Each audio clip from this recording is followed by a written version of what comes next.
இன்றே டவுன்லோட் செய்து உங்கள் ஃபேவரட் ஷோக்களை என்ஜாய் பண்ணுங்க. Sir sorry sir. வாமா வா. யாருக்கு வேணும் சாரி? அவ்வளவு பெரிய ஆர்டரையும் ரோட்ல போட்டு நாசம் பண்ணிட்டு சாரியா? சாரி ப்ளீஸ் சார், கோவப்படாம நான் சொல்றத கொஞ்சம் கேளுங்க. பேசாத.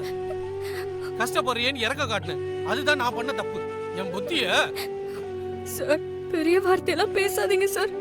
நான் அவ்வளோ கேர்லெஸ்ஸான ஆள் இல்லைன்னு உங்களுக்கே நல்லா தெரியும். அதுவும் இல்லாம நான் எனக்கு கெஞ்சி ஆர்டர் வாங்கினது டீச்சர் ட்ரைனிங் எக்ஸாம்க்கு ஃபீஸ் கட்டதான் சார். அப்படி இருக்கும்போது நான் தப்பு பண்ணுவேன்னு நினைக்கிறீங்களா சார்? ரொம்ப கேர்ஃபுல்லா தான் சார் எடுத்துட்டு போனேன். திடீர்னு எங்க இருந்தோ ஒருத்தன் வந்து பைக்ல என் மேல மோதிட்டான் சார். கண்ணை மூடி திறக்கிறதுக்குள்ள எல்லாமே பாழாயிடுச்சு. ஒரு வருஷமா உங்ககிட்ட டெலிவரி வேலை பாக்குறேன். இது வரைக்கும் ஏதாவது சின்ன தப்பு நடந்திருக்கா? இன்னைக்கு நடந்தது ஒரு ஆக்சிடென்ட் சார். தயவு செஞ்சு என்ன புரிஞ்சுக்கோ. இந்த கதையெல்லாம் நான் கஸ்டமர்கிட்ட சொல்ல முடியாது. உன் பண தேவைக்காக என்ன டார்ச்சர் பண்ணி இந்த ஆர்டரை வாங்கிட்டு போனேன். அப்ப நீ தானே கவனமா இருந்திருக்கணும். அந்த கஸ்டமர் சாதாரண ஆள் கிடையாது, எவ்வளவு பெரிய பிசினஸ்மேன் தெரியுமா? இந்த ஃபங்க்ஷனுக்கு நல்லா பண்ணி கொடுத்திருந்தா அவர் கம்பெனில நடக்கிற எல்லா ஈவென்ட்ஸுக்கும் ரெகுலரா ஆர்டர் கொடுக்கறேன்னு சொல்லியிருந்தார். உன்னால எல்லாம் வீணா போச்சு. கேக்க கரெக்ட் டைம்க்கு டெலிவரி பண்ணாதனால அந்த கஸ்டமர் ஃபோன் பண்ணி வாய்க்கு வந்த மாதிரி பேசுறான். உன் ஷாப்பை பத்தி சோசியல் மீடியாவுல வீடியோ போட்டு கிளிப்பன்னு சொல்றான். இதுக்கெல்லாம் யார் காரணம்? நீ மட்டும்தான். எனக்கு வர்ற கோவத்துக்கு உன்னை என்ன பண்றதுன்னு தெரியல. நான் வேணா அந்த கஸ்டமர் கிட்ட நடந்ததை சொல்லி மன்னிப்பு கேக்குறேன் சார். அம்மா தாயே, இது வரைக்கும் செஞ்சதெல்லாம் போதும். எனக்கு ஒரே ஒரு உதவி மட்டும் பண்ணு. என்ன பண்ணணும்னு சொல்லுங்க சார். என் கடையை விட்டு இப்பவே வெளியே போ. இனிமே எதுக்கு இந்த கடை பக்கம் வந்துடாத.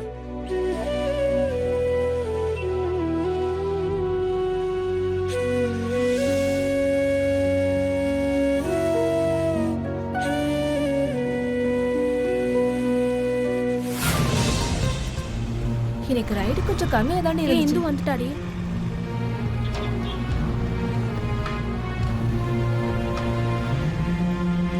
என்ன இந்து ஃபீஸ் கட்டிட்டியா? இல்ல. ஏன் என்னாச்சு? டெலிவரி பண்ணதுக்கு பேமெண்ட் எதுவும் பண்ணலையா? இல்ல, இத்தனை வருஷத்துல ஃபர்ஸ்ட் டைம் அந்த ஆர்டரை டெலிவரி பண்ண முடியாம கீழே கொட்டி திட்டு வாங்கிட்டு திரும்ப போயிட்டு இருக்கேன். ஏய், நீயே ஆர்டர் கீழே போட்ட? நம்பவே முடியல. என்னாச்சு? அது என்னாச்சுன்னா,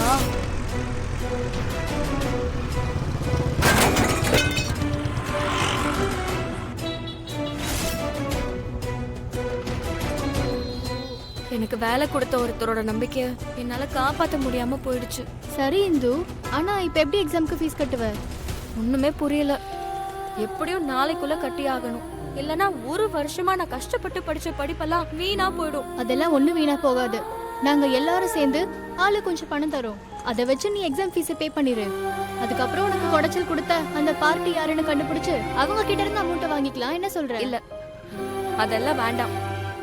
கடனை நினைக்காத, ஹெல்ப்பா நினைச்சுக்கோ. படிப்பு தான் முக்கியம். உன்னால எப்ப முடியுதோ அப்ப திருப்பி கொடு. இல்ல தேவி, நீ உதவி பண்ணணும்னு நினைச்சது சந்தோஷம்தான். ஆனா இந்த உதவி போய் கடனா முடிஞ்சிடும். சும்மா கடன் வாங்க மாட்டேன்னு பைத்தியக்காரத்தனமா அடம் பிடிக்காத. என் கொள்கையும் பிடிவாதமும் உனக்கு பைத்தியக்காரத்தனமா தெரியும். ஆனா இந்த பிடிவாதம் இல்லாததுனால என் வாழ்க்கையில நான் இழந்த விஷயம் ரொம்ப பெருசு. மறுபடியும் ஒரு சின்ன பிரச்சனைக்காக என் கொள்கையை விட்டு கொடுத்துட்டா இத்தனை நாள் நான் வாழ்ந்த வாழ்க்கைக்கே எந்த அர்த்தமும் இல்லாம போயிடும்.